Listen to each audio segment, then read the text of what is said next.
Ce qui me vient là tout de suite, parce que j'ai pensé, j'ai rien trouvé d'intéressant à pouvoir te raconter, parce que tu m'en avais parlé hier. Et là, tu vois, il y a un truc qui me vient. Par exemple, on a une nouvelle patiente il y a quelques semaines de ça, qui venait pour la première fois. Et quand elle est arrivée, très très angoissée en fait. Vraiment angoissée. Et donc je la prends sans savoir. En plus, je ne même pas tilté que c'était une nouvelle patiente. Et quand je l'installe, elle me dit oui, c'est la première fois que je viens et tout. Donc je lui explique un peu le déroulement. Super angoissée. Au bout d'un moment, elle s'est mise à pleurer, vraiment pas bien. En fait, elle comprenait pas pourquoi elle avait ce cancer, que c'était pas juste, etc. Et on a pu finalement, elle a pu discuter avec moi assez vite. Euh, Franchement, j'ai envie de dire, parce qu'on a mis des mots assez crus sur ce qui lui arrivait, tu vois. Très vite, on a pu parler de la mort, de la vie qu'elle avait pour le moment, qu'elle était vivante, qu'il fallait qu'elle en profite, qu'elle avait des enfants, des petits-enfants, et que peut-être l'idéal, c'était de profiter de ce qu'il y avait là, quoi. Et cette dame, elle a fait le chemin.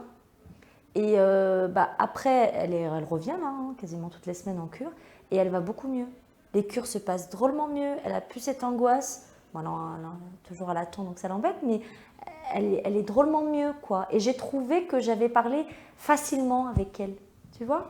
Et ça lui a été bénéfique à elle et à moi d'ailleurs, tu vois. Donc, si on peut parler d'une anecdote, j'ai cet exemple-là qui est assez positif en fait, tu vois. Des fois, les patients se braquent et tu peux pas leur parler, ils sont dans leur truc, ils évoluent pas entre guillemets psychologiquement, tu vois. Et elle, la fois d'après, elle était beaucoup mieux, elle connaissait, puis elle avait fait un peu de chemin dans sa tête. Même que Céline, je lui avais proposé de voir Céline parce qu'elle était vraiment pas bien. Et elle n'a jamais vu Céline. Après, je sais pas si vraiment elle est bien, parce que peut-être que chez elle, il y a des moments où ça va pas. Mais elle a fait un chemin toute seule, tu vois. Et je trouve que, je sais pas, je trouve que c'est grand de sa part à elle, quoi. C'est pas évident, hein, c'est pas évident. Quand tu es dans ton truc, tu es dans ton malheur, oui, pourquoi moi et tout, quand tu commences dans des questions, quand les patients ont des questions comme celle-là, c'est difficile de leur en faire sortir et de voir que dehors, bah, le soleil il se lève, quoi.